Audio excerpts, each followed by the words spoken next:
नमस्कार, बहुत स्वागत आप सभी का। जी मध्य प्रदेश छत्तीसगढ़ देख रहे हैं और ये वक्त है तरकश का, जिससे निकलेंगे बड़ी खबरों के धारदार तीर। दिखाएंगे वो बड़ी खबरें जिनसे आपका है सीधा सरोकार, वो खबरें जिनका आप पर होगा सीधा असर। खबरों के इस तरकश में वो खबरें भी होंगी जो खबरों की भीड़ में गायब हो जाती है। उन खबरों की रखेंगे सच्चाई आपके सामने, पहुंचेंगे खबरों की तह तक। शुरू करते हैं तरकश तीर खबरों के। उससे पहले टॉप 10 खबरों पर एक नजर। मुख्तार अंसारी का बांदा अस्पताल में पोस्टमार्टम पूरा। बेटे ने की थी एम्स डॉक्टरों से पोस्टमार्टम की मांग।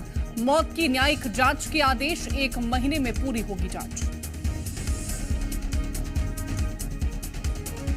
मुख्तार के आज अंतिम संस्कार की संभावना कम, शव गाजीपुर लाने में हो सकती है देरी। बेटे अब्बास अंसारी की पैरोल याचिका पर हाईकोर्ट में नहीं हो पाई सुनवाई।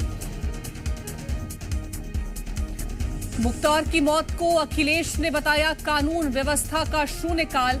मायावती बोली परिवार के आरोपों की हो जांच। ओवैसी ने भी की जांच की मांग। विधायक राजू पाल की हत्या के मामले में सभी दोषियों को उम्र कैद। लखनऊ की सीबीआई कोर्ट ने सुनाया फैसला। 2005 में हुई थी राजू पाल की गोली मारकर हत्या।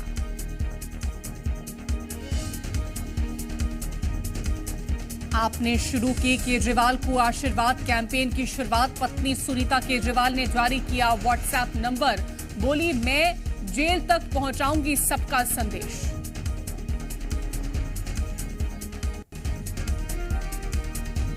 बिहार में महागठबंधन में सीट बंटवारे का ऐलान। 26 सीट पर आरजेडी, 9 सीट पर कांग्रेस, 5 सीट पर लेफ्ट पार्टियां लड़ेंगे चुनाव। पूर्णिया सीट आरजेडी को।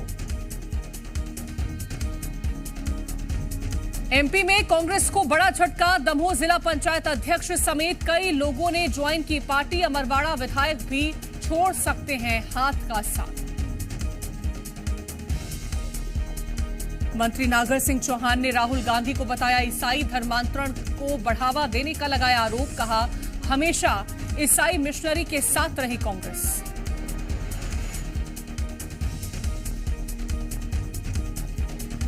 सीएम मोहन यादव का अफसरशाही को संदेश। कहा गरीबों की औकात बताने वाला कलेक्टर नहीं हो सकता। जनता से बदतमीजी, गरीबों का अपमान बर्दाश्त नहीं।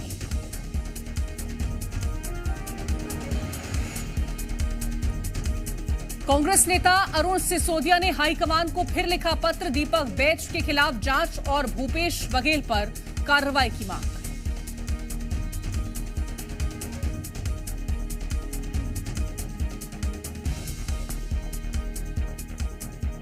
और तरकश में सबसे पहले बात मध्य प्रदेश की, जहां सीएम मोहन यादव ने 230 विधानसभा के बीजेपी नेताओं की महाबैठक बुलाई है। क्या है बैठक का एजेंडा और बैठक में क्या रणनीति बनाई जा रही है, बताएंगे आपको। वहीं बात मध्य प्रदेश में कांग्रेस में मचे भगदड़ की, जहां कांग्रेस के नेता हाथ का साथ छोड़कर बीजेपी का दामन थाम रहे हैं, लेकिन वही बीजेपी नेताओं ने भी पार्टी के खिलाफ मोर्चा खोल दिया है। आखिर क्यों, दिखाएंगे आपको। तरकश में बात नारी न्याय गारंटी की भी, जहां छत्तीसगढ़ में योजना के लिए फॉर्म भी भरने शुरू हो गए हैं। क्या है ये योजना और कांग्रेस की इस योजना को लेकर बीजेपी की क्या प्रतिक्रिया है, वो भी आपको बताएंगे। वहीं बात छत्तीसगढ़ कांग्रेस के अंतर्कलह की, जहां कांग्रेस के नेता अपनों पर ही कार्रवाई के लिए आलाकमान को लेटर लिख रहे हैं। कहां फूटा है ये लेटर बम और किसने किसके खिलाफ कार्रवाई की मांग की है, आपको ये भी बताएंगे। और तरकश में बात खंडवा की भी, जहां बेटी के जन्म पर एक परिवार ने मिसाल पेश की है। कैसे, दिखाएंगे आपको। और वहीं बात कूनो से आई एक खुशखबरी की, जहां नन्ही श्रावक का जन्मदिन मनाया जाएगा और उसका नामकरण भी किया जाएगा।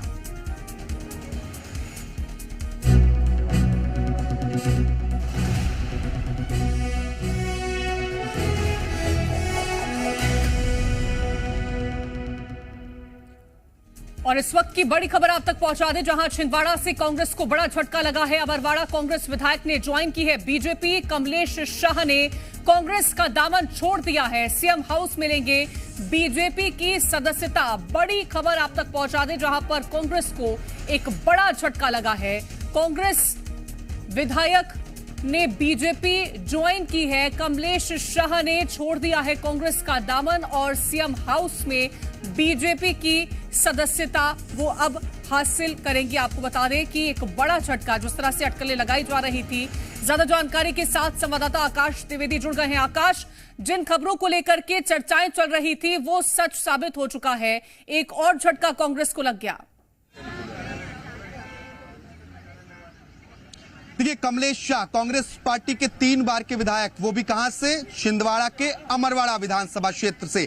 इन्होंने कांग्रेस का हाथ छोड़कर आज बीजेपी में सदस्यता ले ली है। सीएम हाउस में विधायक दल के सामने कमलेश शाह ने बीजेपी का दामन थामा और अब से कुछ देर बाद भारतीय जनता पार्टी के प्रदेश कार्यालय में कमलेश शाह आधिकारिक तौर पर बीजेपी में शामिल होंगे। 3 बार के विधायक रहे, कमलनाथ के बेहद करीबी माने जाते हैं। छिंदवाड़ा कमलनाथ का गढ़ माना जाता है। ऐसे में लोकसभा चुनावों के ठीक पहले भारतीय जनता पार्टी ने छिंदवाड़ा में कांग्रेस को तोड़ने की कोशिश की है। इसके पहले भी कई पूर्व विधायक, कई पूर्व सांसद और कमलनाथ के करीबी सैयद जाफर ने भी बीजेपी की सदस्यता ली थी। और अब एक सिटिंग एमएलए का बीजेपी में जाना, ये वाकई में कांग्रेस के लिए चिंता का विषय है, क्योंकि मध्य प्रदेश कांग्रेस में जिस तरीके से भगदड़ मची हुई है और जो टूट हो रही है, कहीं ना कहीं जमीनी तौर पर कांग्रेस पार्टी इससे कमजोर होगी। लोकसभा चुनाव में जहां कांग्रेस पार्टी एक सीट पर काबिज है, अब उसका सपना है कि 1-2 सीटें और जीते, लेकिन जो सीट कांग्रेस के पास छिंदवाड़ा है, उसी सीट पर अब टूट देखने को मिला। इस वक्त हम सीएम हाउस के सामने मौजूद हैं और सीएम हाउस में क्योंकि बैठकों का दौर चल रहा था और इस बैठक के बीच जब विधायक दल की बैठक थी तो सभी विधायकों के समक्ष कमलेश शाह ने मुख्यमंत्री की मौजूदगी में भारतीय जनता पार्टी की सदस्यता ली है। अब से कुछ देर बाद भारतीय जनता पार्टी के प्रदेश कार्यालय में कमलेश शाह को आधिकारिक तौर पर बीजेपी में शामिल कराया जाएगा। इस दौरान बीजेपी प्रदेश अध्यक्ष बीडी शर्मा, मुख्यमंत्री मोहन यादव के साथ बीजेपी के तमाम जो दिग्गज नेता हैं वो मौजूद रहेंगे, क्योंकि ये बीजेपी के लिए एक बड़ा टर्निंग पॉइंट है। छिंदवाड़ा जो बीजेपी के लिए अब तक चुनौती बनी हुई थी और उस चुनौती को अब आसान करने में बीजेपी जुटी हुई है। एक ही सीट ऐसी है लोकसभा की जो अब तक बीजेपी अपने खाते में नहीं ला पाई थी और इस लोकसभा चुनाव के ठीक पहले कांग्रेस को तोड़ना और कमलनाथ के गढ़ को भेदना, यह भारतीय जनता पार्टी का मूल लक्ष्य है। और इसी लक्ष्य को अचीव करने में ये जो अहम कदम बीजेपी लगातार काम कर रही है, ये लेकिन कितना ज्यादा लाभदायक होता है बीजेपी को, ये आने वाले वक्त में जरूर देखना महत्वपूर्ण होगा। आकाश, बने रहिए, और भी जानकारी आपसे लेंगे। लोकसभा चुनाव से पहले बीजेपी कई रणनीतियों पर मंथन करती नजर आ रही है और अब इसी रणनीति के तहत आज पार्टी की ओर से महाबैठक बुलाई गई। ये महाबैठक इसलिए क्योंकि इसमें मध्य प्रदेश की सभी 230 विधानसभा पर मौजूद बीजेपी के नेता शामिल हुए। इस बैठक में रणनीति तय की गई कि आखिर कैसे बीजेपी मध्य प्रदेश की 29 लोकसभा सीटों पर फतह हासिल करेगी।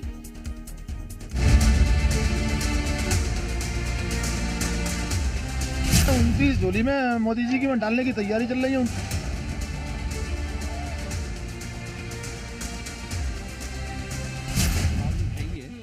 29 की 29 हम लोग जीतेंगे।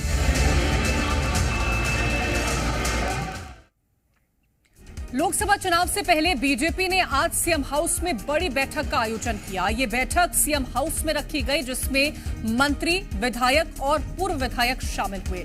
वहीं बैठक में शामिल हुए मंत्री और नेताओं ने 29 की 29 लोकसभा सीटों पर कमल खिलाने का दावा किया है।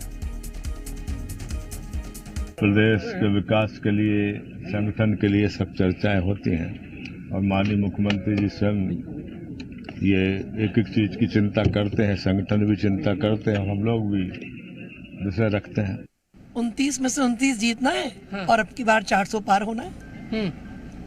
कांग्रेस पार्टी 3 सीटों पर कैंडिडेट की घोषणा नहीं कर पाई है, शायद इसी को खत्म कांग्रेस कहते होंगे। और 29 की 29 हम लोग जीतेंगे। 29 की 29 जीतने के लिए प्लानिंग बनेगी, बनी हुई है प्लानिंग, आज से नहीं, साल भर पहले से। चुनाव की तैयारी है, 29 झोली में मोदी जी की में डालने की तैयारी चल रही है। 29 की 29 देने के लिए बैठक बुलाई है, सब काम कर रहे हैं और कांग्रेस को चमली गहराइयों में दफन करना है, सुबह हम कर ही रहे हैं। एक तरफ नेता जीत का दावा कर रहे हैं तो वहीं बैठक में कई तरह की रणनीतियों पर भी मंथन किया गया है। सीएम हाउस में जो बीजेपी की बैठक हुई उसमें 230 विधानसभा सीटों को शामिल किया गया और सभी मंत्रियों और विधायकों के साथ लोकसभा चुनाव के लिए रणनीति तैयार की गई है। वहीं ये बैठक सीएम की अध्यक्षता में की गई, जिसमें लोकसभा चुनाव को लेकर रणनीति बनाई गई और इस दौरान लोकसभा की 29 सीटों को जीतने का लक्ष्य भी रखा गया है। एक तरफ बीजेपी बैठक कर रणनीति तैयार कर रही है, तो वहीं दूसरी ओर कांग्रेस का कहना है कि बीजेपी कितनी भी बैठक बुला ले, इन्हें जीत नहीं हासिल होगी। जनता पार्टी कितनी ही ऐसी बैठकें बुला ले, कितने ही अपने विधायकों को बुला ले, कितने ही अपने नेताओं के साथ रणनीति बनाने की बैठक कर ले, लेकिन सबसे बड़ी चीज जनता ने देखी है, कभी भी जनता के हितों के लिए ऐसी कोई बैठक बुलाई होती, जनता को रोजगार देने के लिए कोई बैठक बुलाई होती, जनता को जो किसान है उसकी परेशानी को दूर करने की बैठक बुलाई होती, ऐसा कुछ नहीं किया आज तक। और आज जब चुनौती बनी हुई है कांग्रेस पार्टी बीजेपी के लिए मध्य प्रदेश में, तो ऐसी बैठकों का आयोजन किया जा रहा है। और लगातार हमारे संवाददाता आकाश द्विवेदी बने हुए हैं।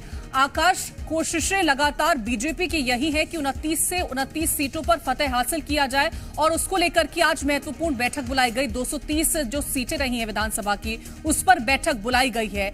ये बैठक कितना ज्यादा फायदा पहुंचा सकती है बीजेपी को, क्योंकि कांग्रेस कह रही है कि सीटें जीत नहीं पाएगी बीजेपी।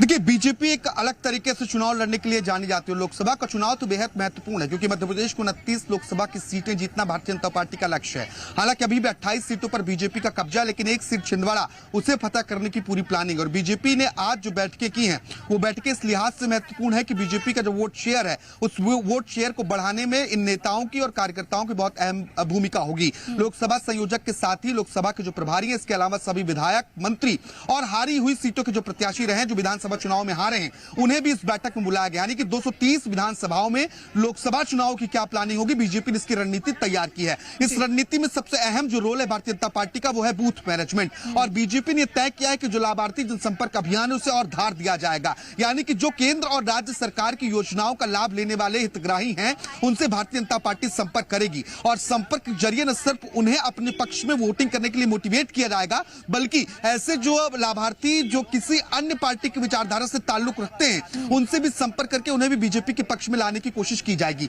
यह रणनीति भारतीय जनता पार्टी ने तय की है। इसके साथ साथ ही हर बूथ पर 10% वोट शेयर बढ़ाना, ये जो बीजेपी का पुराना लक्ष्य रहा है, उसे और कैसे धार मिले, इस बात पर भी आज की बैठक में मंथन हुआ है। और ये जो बीजेपी का अभियान है, वो लगातार चलने वाला अभियान है, जो लोकसभा चुनाव में एक महत्वपूर्ण भूमिका निभाएगी। क्योंकि चुनाव बहुत चुनौतीपूर्ण भारतीय जनता पार्टी के लिए लोकसभा का पिछले कुछ चुनावों में नहीं रहा है, क्योंकि 29 लोकसभा में से 28 या 27 लोकसभा सीटों पर बीजेपी का परचम लहराता रहा है। लेकिन कहीं रिस्क ना लेना, ये एक पार्टी की बहुत बड़ी सोच होती है और इसी सोच के साथ बीजेपी आगे बढ़ने की कोशिश कर रही है। बीजेपी बहुत पहले से काम कर रही है। विधानसभा चुनाव खत्म होने के बाद से ही तैयारियां लोकसभा चुनाव को लेकर के बीजेपी ने शुरू भी कर दी थी। फिलहाल बहुत शुक्रिया तमाम जानकारी पहुंचाने के लिए आपका, आकाश।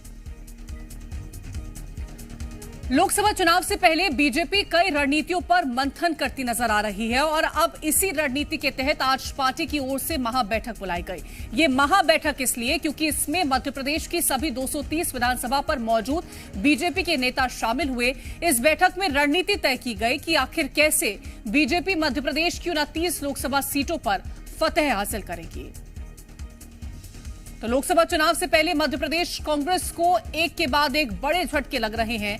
लगातार पार्टी के नेता बीजेपी का दामन थामते नजर आ रहे हैं। उधर दूसरी ओर बीजेपी मेगा ज्वाइनिंग अभियान के जरिए नेताओं को अपने पाले में करती नजर आ रही है। ऐसे में सवाल है कि क्या कार्यकर्ताओं और नेताओं के दूर होने से कमजोर हो रही कांग्रेस चुनावी रण में मजबूती के साथ खड़ी हो पाएगी?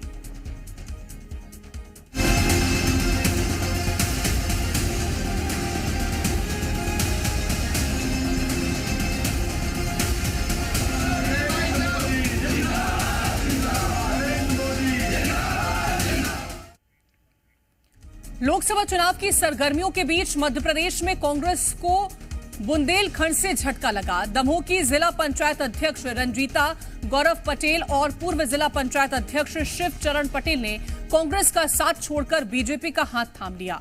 उनके साथ साथ पूर्व जनपद अध्यक्ष हटा और पूर्व जनपद अध्यक्ष बोहरीबंद भी बीजेपी में शामिल हो गए। बीजेपी प्रदेश अध्यक्ष वीडी शर्मा, मंत्री प्रहलाद पटेल और पूर्व मंत्री नरोत्तम मिश्रा ने सभी को पार्टी की सदस्यता दिलाई। जनपद के कई सम्मानित सदस्य आज भारतीय जनता पार्टी की सदस्यता ग्रहण कर रहे हैं। मैं आप सभी लोगों का भारतीय जनता पार्टी के परिवार में स्वागत करता हूं। आज माननीय प्रधानमंत्री नरेंद्र मोदी जी के नेतृत्व में देश के अंदर हर बूथ पर भारतीय जनता पार्टी के सदस्य बनने का अभियान आज जिस गति से चला है, मैं आपको विश्वास दिलाता हूं कि आप भारतीय जनता पार्टी के एक परिवार के सदस्य के नाते से आपको ये एहसास होगा कि हम अपने परिवार में हैं और परिवार के सदस्य के नाते से मोदी जी के 2047 के विकसित भारत। दमोह और कटनी में बोहरीबंद के मेरे साथ काम करने वाले बड़े कर्मठ कार्यकर्ता हूँ। मैं जिला पंचायत अध्यक्ष दमोह, पूर्व जिला पंचायत अध्यक्ष दमोह और जनपद के अध्यक्ष, इन सब ने आज बड़ी संख्या में पार्टी में शामिल हुए हैं और मैं प्रदेश अध्यक्ष माननीय वीडी शर्मा जी का और नरोत्तम जी का हृदय से आभार व्यक्त करता हूँ। लोकसभा चुनाव के बीच कांग्रेस में भगदड़ मची हुई है। कई दिग्गज नेता बीजेपी में शामिल हो चुके हैं। गुरुवार को कांग्रेस के एक दिग्गज नेता और पूर्व विधायक नीलेश अवस्थी ने बीजेपी का दामन थाम लिया और अब नीलेश अवस्थी की बीजेपी में एंट्री पर घमासान शुरू हो गया है। बीजेपी के वरिष्ठ नेता और मौजूदा विधायक अजय विश्नोई ने मोर्चा खोल दिया है। उन्होंने पूर्व विधायक नीलेश अवस्थी का एक audio recording social media x पर पोस्ट की, जिसके बाद से सियासी गलियारों में हलचल बढ़ गई है। अजय विश्नोई ने लिखा कि पाटन के पूर्व विधायक भाई नीलेश अवस्थी का बीजेपी में स्वागत है। बीजेपी में शामिल होने वालों का स्वागत करना हमारी मजबूरी है। विश्नोई ने आगे लिखा कि आप सबका ये जानना भी जरूरी है कि कांग्रेस छोड़कर बीजेपी में आए भाई नीलेश अवस्थी के कांग्रेस और बीजेपी के बारे में क्या विचार है। वहीं इससे पहले पूर्व मंत्री भूपेंद्र सिंह भी बीजेपी ज्वाइन करने वाले कांग्रेस नेताओं को लेकर बयान दे चुके हैं। उन्होंने कहा था कि कांग्रेस से बीजेपी में आने वाले नेताओं को पार्टी में क्या मिलेगा। नई नई भर्ती हो रही है तो उन्होंने कहा, इसको हंसी में लगी, उन्होंने कहा कि अच्छा ऐसे लोग हाथ उठाओ जिनको पार्टी में 15 साल काम करते हुए। तो बहुत से लोगों ने हाथ उठा दिए, पार्टी में 15 साल काम करते हो गए थे। तो बोले तुम्हें 15 साल में क्या मिला? तो उन्होंने कहा साहब कुछ नहीं मिला। तो बोले जब तुम्हें 15 साल में नहीं मिला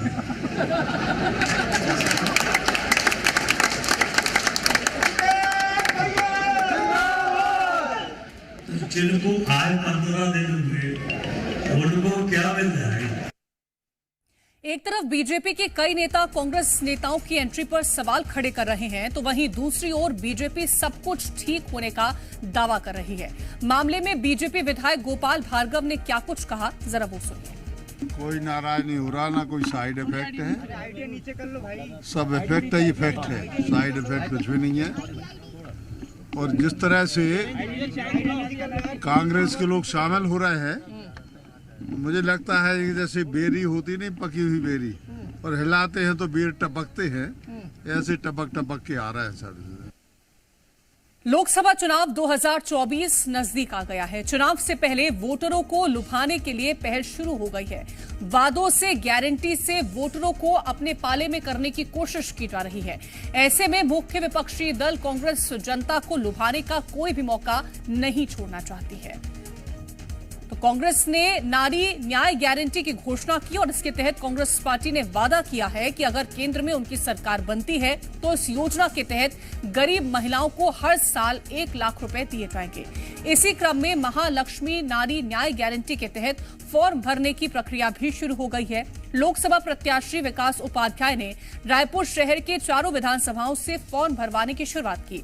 इस अभियान में कांग्रेस के कई वरिष्ठ नेता भी मौजूद रहे हैं। कांग्रेस की इस योजना पर अब सियासत भी शुरू हो गई।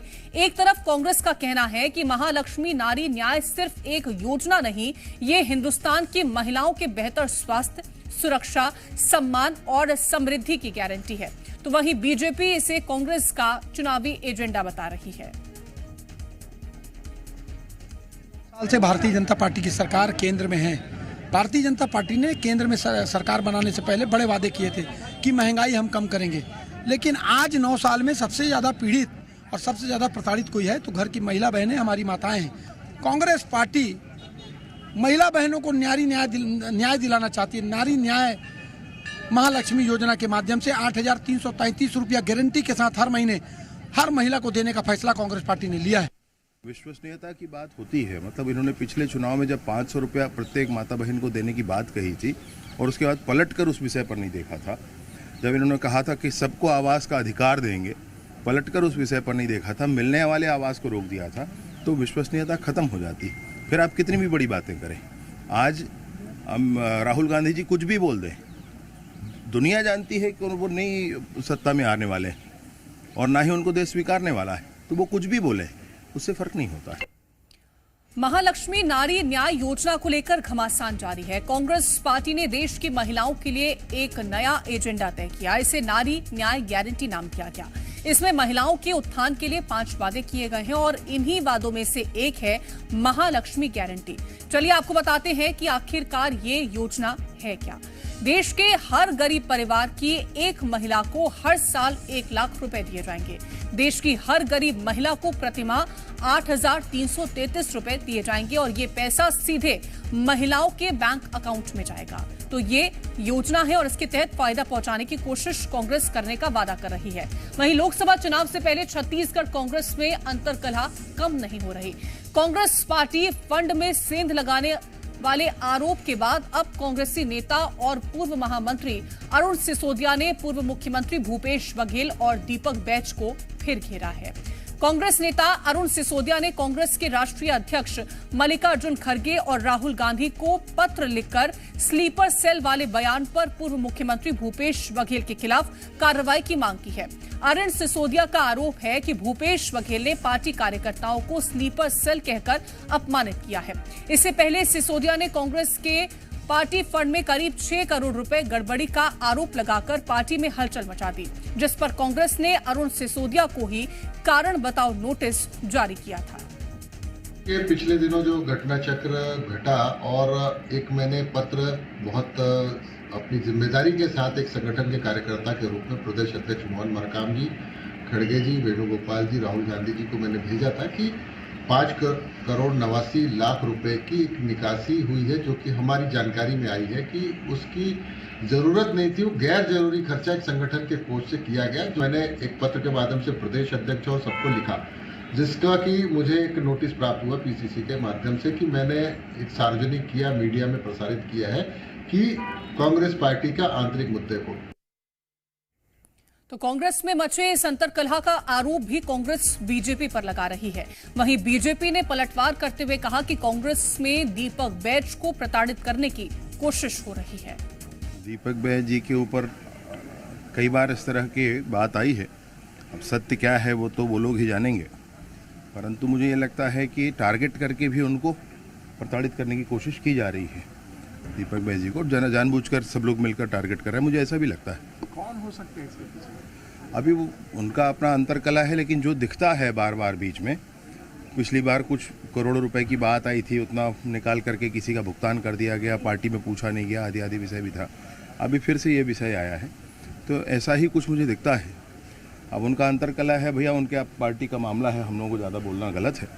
फिर भी जो दिखता है सामने, जो समझ में आती है बात, मुझे तो यही लगता है कि टारगेट भी किया जा रहा है।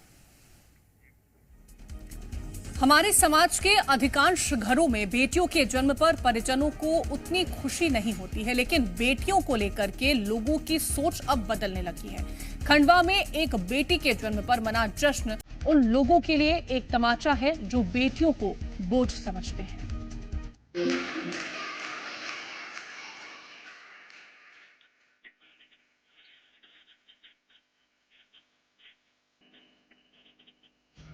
बेटी बोझ नहीं, घर की लक्ष्मी होती है। ये साबित किया है खंडवा जिले के रांझनी गांव में बसे एक परिवार ने। सलोनी और सौरभ के यहाँ शादी के 5 साल बाद किलकारी गूंजी। बेटी का जन्म हुआ तो इन्होंने उसे लक्ष्मी का रूप माना और पूरे परिवार में खुशियों का माहौल बन गया। खंडवा जिला अस्पताल के प्रसूति विभाग में डिलीवरी हुई। जिला अस्पताल से छुट्टी होने के बाद पत्नी और बेटी को घर लाने के लिए उन्होंने 108 एम्बुलेंस को दुल्हन की तरह सजाया। एम्बुलेंस को सजा देखकर लोग भी हैरान थे। ढोल नगाड़े के साथ वो एम्बुलेंस से अपनी बेटी को लेकर घर पहुँचे। इतना ही नहीं, गाँव में भी बच्चे के आने की खुशी पर आतिशबाजी की गयी। बेटी के आगवानी के लिए गांव के घर में गुलाब का फूल बिछाकर स्वागत किया गया।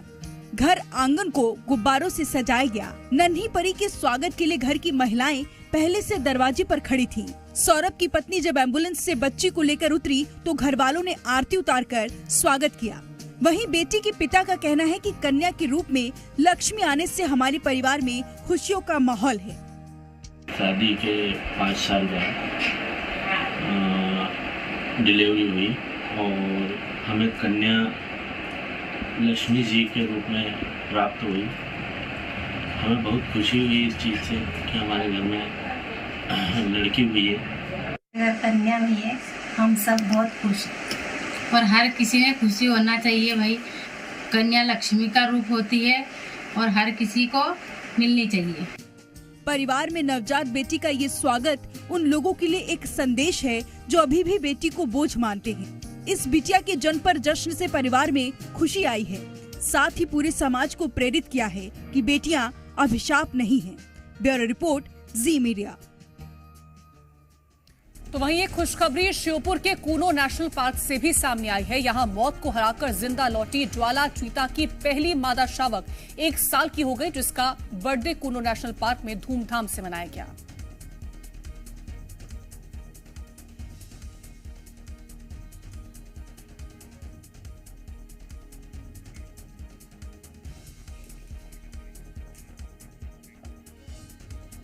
और फिलहाल के लिए इस बुलेटिन में इतना ही। आप देखते रहें जी मध्य प्रदेश छत्तीसगढ़।